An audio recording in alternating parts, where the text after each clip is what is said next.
Doctor साहब मुझे ये बताइएगा कि शेख वकास अकरम का ना एक पुराना वीडियो जो है कल वो वायरल हो रहा है कि जिसमें वो जंग डिवीजन बनाओ और मोटरवे के बारे में बता रहा है, तो उसकी हकीकत थोड़ी सी बयान कीजिएगा। डिवीजन कोई रोक नहीं सकता, इसलिए कि डिवीजन को बनाने की आज तक कोई संजीदा कोशिश हुई नहीं है। हालांकि ये क्लिप मैंने भी देखा है। ये क्लिप उसने जब इमरान खान के घर के सामने बैठ के धरना दिया था उस टाइम का है। अब तो वो खैर इश्तिहारी है, मफरूर है और तकरीबन 6 माह हो गए हैं वो बेघर है। मैं सिर्फ ये कहूँगा कि शेख वकास साहब ने जो वो बातें की हैं जंग डिवीजन के हवाले से, वो मेरे ख्याल में जंग वालों का मजाक उड़ा रहे हैं।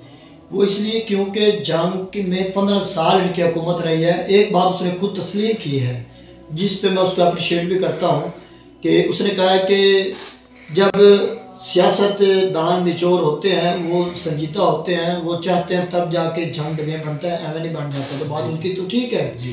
तो 15 साल शेख अकरम साहब, शेख वकास साहब की हुकूमत रही इस एक फैमिली की। इसका मतलब ये कि ये 15 साल जंग के साथ सिंसियर नहीं थे, ये सीरियस नहीं थे, ये बिल्कुल अवामी मसाइल के साथ संजीदा नहीं थे। ये नहीं चाहते थे कि जंग में नौकरियाँ आए, ये नहीं चाहते थे कि जंग में डेवलपमेंट हो, ये नहीं चाहते थे कि डिवीजन बनने के बाद बहुत सारे यहाँ पे मेगा प्रोजेक्ट शुरू हों, क्योंकि जंग डिवीजन बनता तो बहुत सारी नौकरियाँ आती, तो वो तो रोक दी गई। और एक और बात जो ये कहता है ना कि ये मोटरवे उससे पहले शुरू हो गई थी, हमारी हुकूमत से पहले। मोटरवे फैसलाबाद जो ये है, चेक कर ले, इसका रिकॉर्ड चेक कर ले, ये 2008-9 और ये 10, 11, 12 में चलती रही है। और जब ये इसका पीसी अपना इस पे जो डॉक्यूमेंटेशन और बाकी जो सर्वे वगैरह मंजूर हुए थे टोबे में, टोबे वालों ने इसके बाद 2007, 8 और 9, 10, 11 में वहाँ पे अपने जो है ना रूट उन्होंने अपने टोबे में मुंतकिल कराए और चेंज कराए।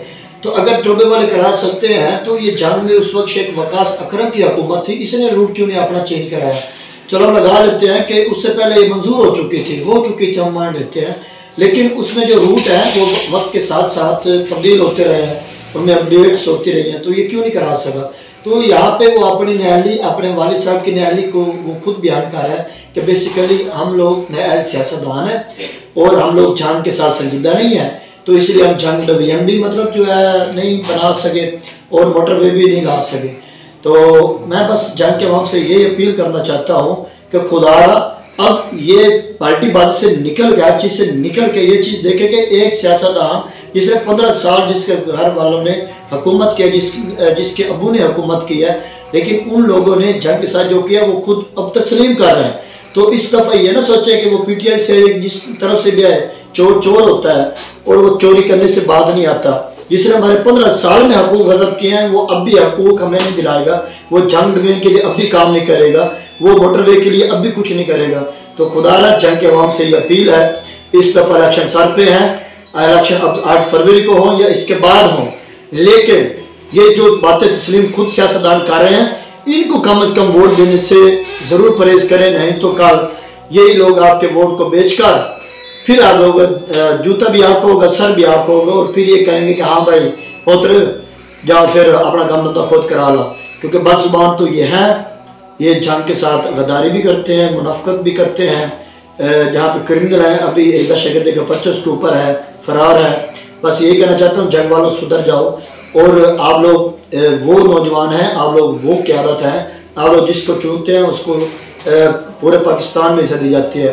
तो खुदारा अपने लिए, अपने बच्चों के मुस्तकबिल के लिए, अपने जंग के लिए जदोजहद करें, जंग लड़ें और ओके सर, बहुत शुक्रिया।